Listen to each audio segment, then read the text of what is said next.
Hello folks, Dick Fairburn here. This week I'm going to talk about the first 9mm pistols made in the United States. Now, the 9mm Luger has become the #1 self-defense pistol caliber in the United States for concealed carry, as well as many of the holsters of law enforcement around the country, and of course our U.S. military.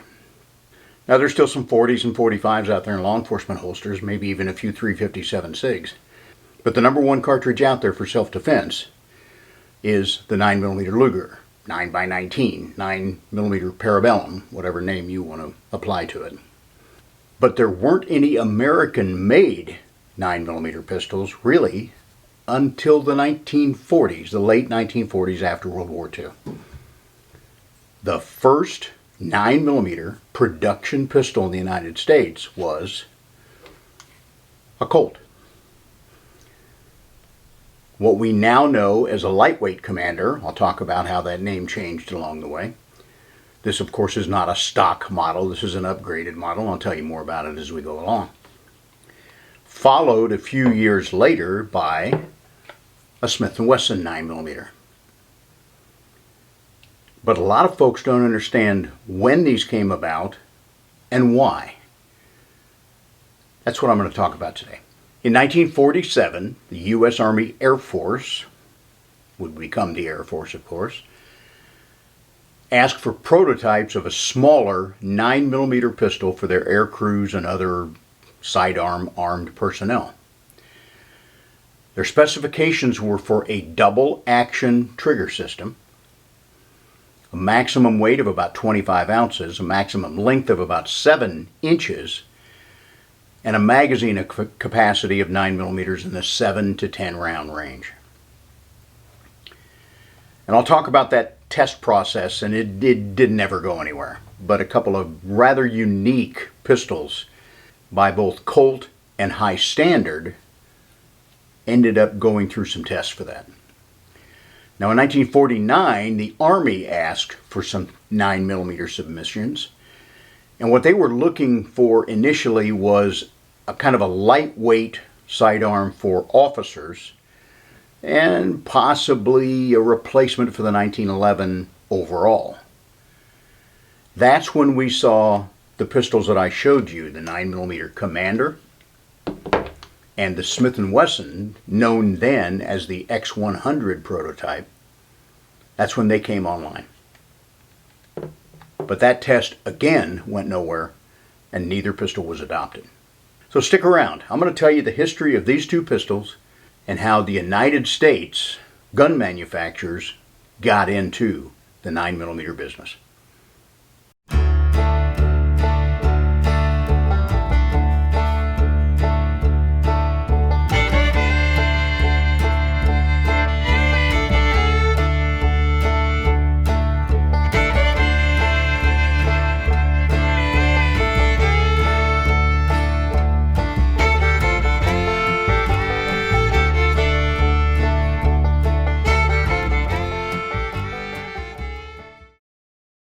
Hello folks, Dick Fairburn here.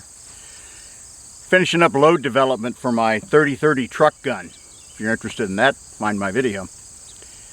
I want to announce to you that after long last and some computer tribulations, both versions of my book, Building a Better Gunfighter, are available now on Amazon.com. I'll give you a little bit of a close-up here. You can see that banner across there. It says not for resale. I waited until they could actually print the paperback copy and send me an author's proof. So it's here, it's well done. There's a Kindle book version of this for $9.95. There's the paperback copy for $19.95. Of course, sales tax is going to be added to both of those. And you can find them on Amazon.com. Just search for Building a Better Gunfighter and you'll find either the paperback version or the Kindle version there. What's this book about? In 1999, I got a rare opportunity for a firearms instructor. A large state police organization here in the Midwest needed to test for new sidearms. I got put in charge of that program. Long story. Ultimately, we ended up with Glock 22s. As a part of that process, I was able to get into their records and I analyzed their officer-involved shootings for the previous 10 years. And what I found was their hit rate was 11% when they shot at bad guys. That's the lowest I've ever seen documented. There were only 2 cases where the bad guys shot at the troopers, but their hit rate was also 11%. Statistically, the sample's too small. But the Academy commander asked me, he said, we train these guys quite a bit. We assume the bad guys have little to no training. We're hitting at the same rate. What are we doing wrong? And I said, sir, with all due respect, you are training your troopers to go to the next quarterly pistol match. They were still doing a lot of 25-yard, one-hand bullseye shooting in their program. This is in 1999. I said, we need to quit training them to go to a pistol match. I mean, your program works. They win those pistol matches. They got lots of plaques and trophies. But I don't care about that. I want them to win the next gunfight. And he said, put together the best gunfighter training program you possibly can. And at that point, about 25 years of experience on my end and probably 150 years of experience with the team I put together, this is the program we put together. Differences, instead of linear training from A to Z, we put together a circular training program. We focused on 3 core essentials: marksmanship, which is what everyone trains; mechanics, which is loading, unloading, clearing malfunctions, keeping the gun running. At that time, if their troopers had a malfunction during a pistol shoot on the range, they would put their hand up and wait for a range officer to clear it. They did not know how to clear a malfunction. So the mechanics was going to be very important to that agency. And then the 3rd M, marksmanship, mechanics, mindset. We wanted to train these people how to be prepared for a gunfight, not a pistol match. And that includes a lot of force-on-force training with simunition weapons. We broke that down into circular programs, kind of a basic, intermediate, and advanced circular training program. So instead of doing a skill once, we did the core skills in each of those levels many, many times. And that's how the human brain is programmed. Repetitive, proper conditioning.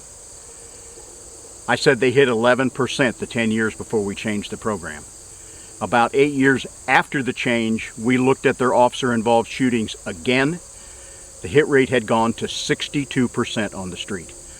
That's the highest I've ever seen documented. So I think the program works. I think we figured out how to build a better gunfighter.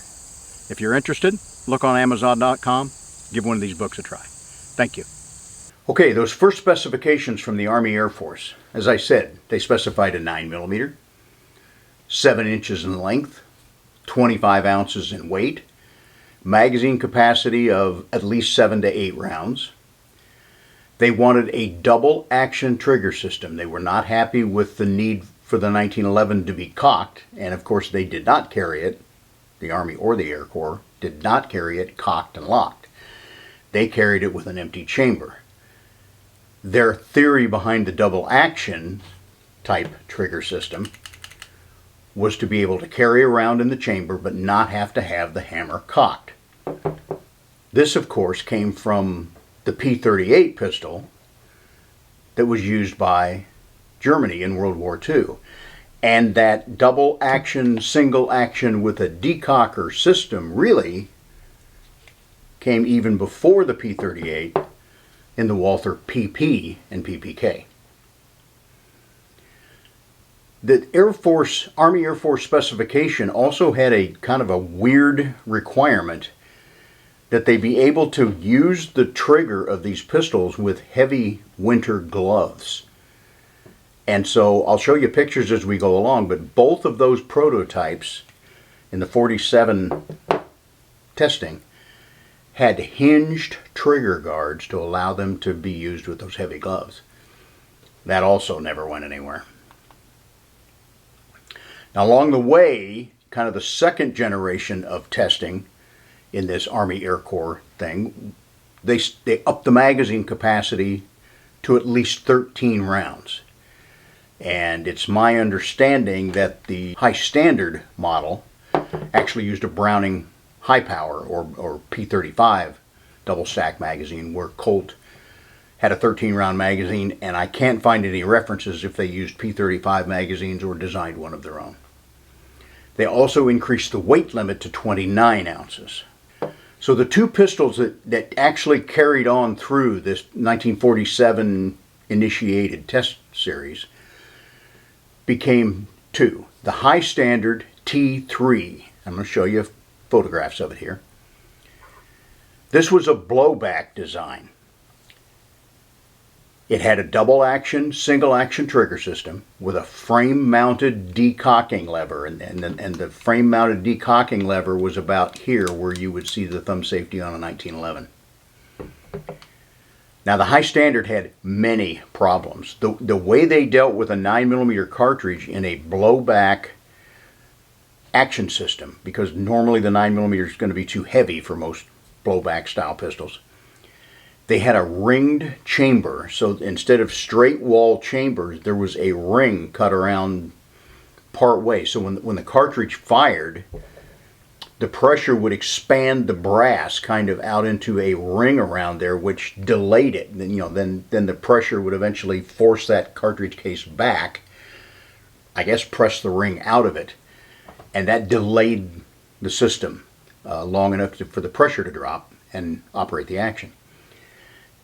This high standard pistol had a lot of problems, and as the photos show here, it had a pretty complicated folding winter trigger guard that would actually fold up and latch at the front. Now they had a patent on their folding trigger guard system. The Colt, known as the T4 in the test, was a locked breech pistol, as I can understand it, and it's tough to get much in the way of details from historical references on some of this stuff. Also had a double action, single action type trigger system like the P38. I can find no mention of how it decocked from single action back to the double action first shot. And I also can't find a photograph of the left side of the pistol to see if it was a frame mount or a slide mount like the P38.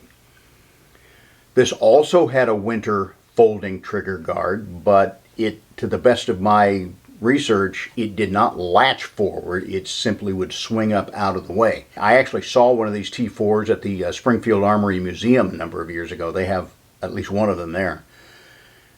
For some reason, all those folding trigger guards are missing the example I saw at Springfield Armory. So it's difficult to tell how it latched forward or if it latched forward at all. But you could swing it out of the way and get a heavy kind of a mitten grip up in there and still be able to access the trigger. Not sure why that was such a big deal to the Army Air Corps. Now, also submitted into this testing was a pistol from Inglis in Canada, who produced a number of P35 or high-powered type pistols for various militaries during World War II. What they submitted to the United States was a lightweight P35 with an aluminum alloy frame. It was not a double action design. It was just a standard single action P35 type pistol, and it was not accepted by the Ordnance Board for consideration in this testing. There are other examples of lightweight alloy frame P35s out there, but in my experience they're pretty rare. Now I knew a guy that I worked with in Wyoming who had a vast collection of unusual weapons from around the world, and he had an alloy frame P35, and I've handled it. I didn't get the chance to fire it, but it's my recollection that was actually an FN model produced in Belgium, but that they had produced a limited run of them with an aluminum alloy instead of a steel frame, and that lightweight high power was sweet. Ultimately, only this high standard T3 and the Colt T4 were considered, but they really never went beyond a couple of toolroom prototypes. They never even asked for production type guns to go into a formal test program. Now fast forward a couple of years. Into 1949, this is when the Army Ordnance Board in general said, let's look at some 9mm pistols. They dropped the requirement for a double action trigger system. They dropped the requirement for a winter trigger guard. They upped the weight limit to about 29 ounces, and I believe they extended the overall length of it to like 7.5. This is when Colt's Commander model came into being. Here's a standard 1911 pattern, 5-inch slide, 7 at that time, 7-round magazine, now commonly an 8. The Commander had the same frame length, same magazine size, and as you can see, shortened the slide by about, and barrel by about 3/4 of an inch. So a shorter slide, a shorter barrel. The really significant change was the frame. The frame is made from aluminum alloy rather than steel, and that took a full ½ pound or more off the weight of these pistols. Smith & Wesson had been developing a 9mm pistol, and they patterned theirs, at least the trigger system, off of the Walther P38 with a double action trigger system and that slide mounted decocking lever. So the first pull, and I'm going to show you, this is unloaded. So the first trigger pull was much like a double action revolver, a long, heavy trigger pull that would cock the hammer and then release it. Once that happened and the slide cycled, the hammer would be cocked for single action for the second shot and all the remaining shots until the hammer was decocked or the pistol went empty. So there's that light single action trigger pull. Heavy, long first trigger pull, short, light, subsequent shots. As I said, this allowed them to have a round in the chamber, but the hammer down. Now, we now know that carrying a 1911 with a round in the chamber, the hammer cocked, again, empty, and the safety engaged, cocked and locked, or condition 1, is perfectly safe. And the vast, vast majority of people who carry a 1911 nowadays carry it cocked and locked. But in that era, that made people go weak in the knees. So they liked the idea of this double action trigger pull where they could carry around in the chamber but not have to have the hammer cocked. Now, the Smith & Wesson 9mm was known as the X100 in its prototype stage. 4-inch barrel, 8-round magazine, weighs about 28 ounces. One interesting feature of this pistol that I like is this kind of curved housing at the back. We now see that on a lot of 1911 pistols because it makes it very comfortable for a lot of different hand sizes. And there's really no pistol out there that fits my hand better than a Smith & Wesson Model 39. From the first time I picked one up, I like the feel of it. Now, neither the Colt Commander 9mm or the Smith & Wesson X100 9mm were ever adopted, either as a pistol for officers or as a general replacement for the 1911. Colt followed on very quickly after the development of the Commander, and they introduced it commercially in 1950. First year's production, they came out chambered for either the 45 ACP or the 38 Super. In 1951, they brought out the 9mm in the Commander model. The original Commanders, the test guns, were 9mm, but they were not commercially produced until about 1951. So this was really the first American-produced 9mm on the market.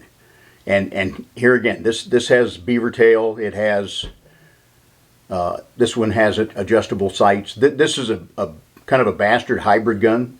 The frame of this pistol was made in 1952, so it's actually older than I am. Made in 45. This one in the about 1982, I had it fitted up with a 38 Super Slide and started playing with Jeff Cooper's Super 9 concept using 223 rifle brass. Subsequently, I had the pistol smith who built this up for me. I had Dick Heine fit it with a 9mm barrel, so this is A 45 frame, a 38 super slide, and a 9mm barrel, but it is functionally the equivalent of that 9mm Commander that first hit the market as an American-produced 9mm. Now, as I said, the only real differences in the Commander were a slightly shortened slide and barrel, 4¼ inch barrel instead of a 5-inch. The alloy frame, which brought the weight down considerably, and they went to a round, or what some people call a rowel hammer, instead of a spur hammer of the 1911 or 1911A1. I don't know why for sure, but that spur hammer was always kind of a biter, especially for people with meaty hands back here. For a number of years, I carried a Colt Gold Cup 45. It had the original spur hammer, and it would bite me considerably. So what I had was I just had Dick Heine machine off about 1/8 of an inch of the back of that hammer. It lightened it a little bit, but it still functioned perfectly. And by just bobbing off the back of that spur, it didn't bite. But nowadays, you almost never see a spur hammer on a modern 1911. If you see a spur hammer, it's a reproduction of the 1911 type pattern. So the rowel hammer, they also had the Commander also has a longer ejector inside. A lot of builders nowadays put that longer ejector even in the full-size 5-inch guns because it's just a little bit more positive about throwing those empty cases out. Now in 1970, Colt brought out a steel-framed version of the Commander, so 4¼ inch slide and barrel, but steel frame, getting the weight back up a lot closer to the 1911. They called that the Combat Commander. And at that time, then, the original Commander was renamed the Lightweight Commander. Now, the Smith & Wesson X100 did not come on the market commercially until 1955. It was known then, Smith & Wesson used names rather than numbers in 1955, it was known as the 9mm semi-auto pistol. It was the first large frame, duty size semi-auto pistol ever produced by Smith & Wesson. That was 1955. In 1957, Smith & Wesson went to a numbering nomenclature for their handguns instead of names. And that is when this became the Model 39. Now the 39 started to sell. It was pretty popular. It's very easy to shoot. I personally don't like that double action, single action type trigger system, but it was very popular after World War II. And stuck with even the Beretta M9 in the military until just a few years ago, really. Now that trigger system is dying off fast. Now the 39 really started to take off after 1967. That is when, here in my home state of Illinois, the Illinois State Police switched from revolvers to the Smith & Wesson Model 39. They were the first major agency in the country to adopt a semi-auto pistol. That meant that a lot of local agencies in Illinois started going with the Model 39 because they followed that lead by the Illinois State Police. And that really started the movement towards semi-autos in the U.S. police market. Now, the ISP, who shot quite a lot back then, they quickly identified a couple of problems with the Model 39. The first being the extractor. Now this particular model is a 39-2. I will show you this and I will get you a close-up of these two extractor styles. The original extractor on the Model 39 was a long piece of spring steel that went all the way from the decocking lever up into the chamber.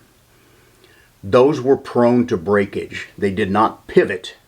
They were simply spring steel, so they would snap out over the cartridge or the rim of the cartridge as needed. Generally, when a semi-auto pistol feeds, the cartridge goes straight up under that extractor hook and it doesn't need to flex much. So I'm not sure if it was caused by people putting around in the chamber and then dropping the slide, which would force that extractor to snap out a lot more. I'm not sure why, but the original 39 extractor has long been known as a real problem. The other problem was the feed ramp. And the feed ramp was designed for 9mm full metal jacket bullets. As soft points and hollow point ammunition came on the market, you didn't feed them very well. But that's not unusual. The Colt 1911 and Commanders were made for full metal jackets. They didn't necessarily feed expanding bullet ammo very well either. So the Illinois State Police essentially designed the 39-2, the first upgrade of this 39 system. The extractor does not bend on its own. It pivots at the back to allow it to snap out over the rim of a cartridge if necessary, and it is proven to be completely reliable.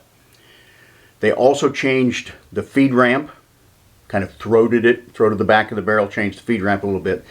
And I'm told they also changed the follower just a little bit. Most of these 39s have a plastic follower.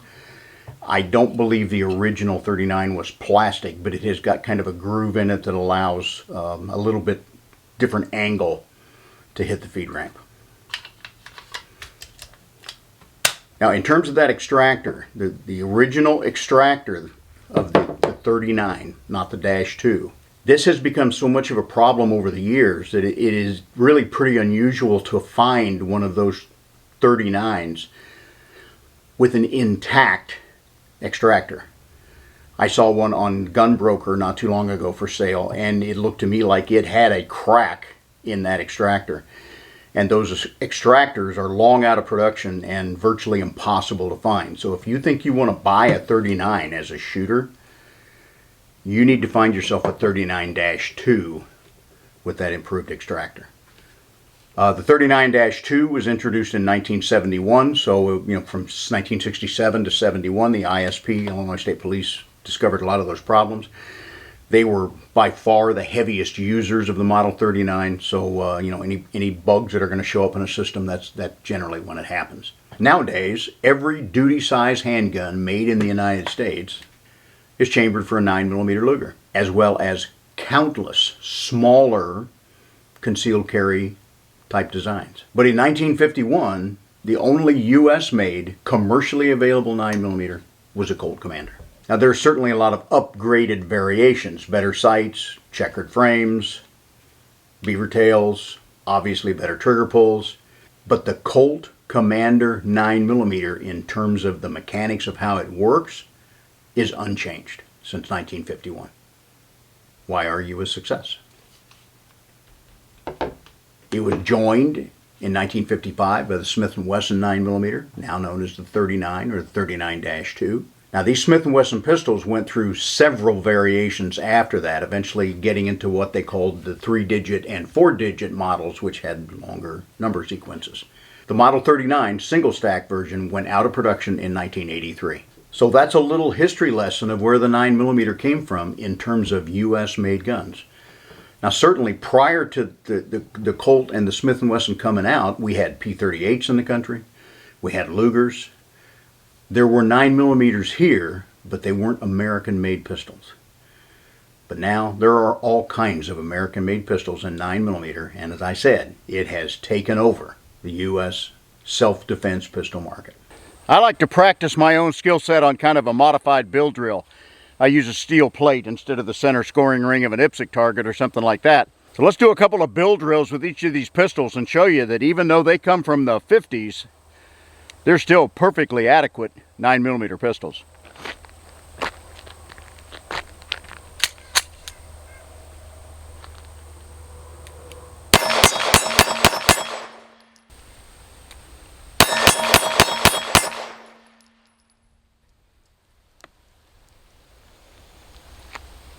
Colt Commander. All right, the Smith & Wesson 39, borrowed from a friend. This has got a lot of miles on it, carried as a duty gun for many, many years. One thing I don't like about this design is they have a magazine disconnector. Some Smith & Wesson still do. So with the magazine out, you can't pull the trigger. That means if I have a round in the chamber, I'm doing a tactical reload, and I fumble a magazine, I've got a dead pistol. That's why I don't like magazine disconnectors. They might add a margin of safety for people who are not well trained, but you shouldn't be not well trained. This is double action long pull first shot, and then it's cocked for a light subsequent shots. Jeff Cooper called it a crunch ticker. Crunch for that first shot, and then tick, tick, tick after that. I've carried these kind of pistols. I don't necessarily like them and never really did do well with them. We'll see if I can master this one. Haven't fired one for a while.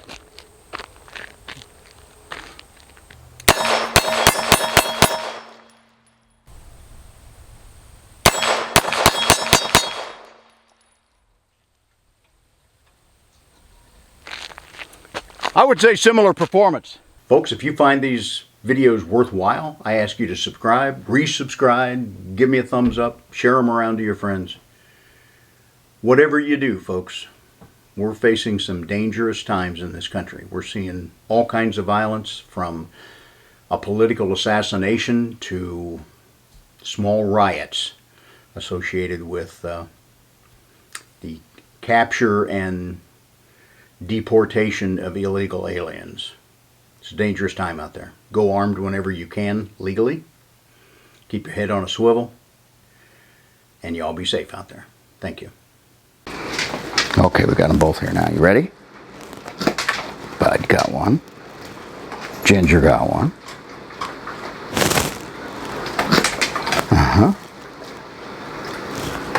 Oh, she missed it. She usually gets them, doesn't she, Bud? Okay, girl, last one. You ready? You ready? Yeah! That's all there is till next time.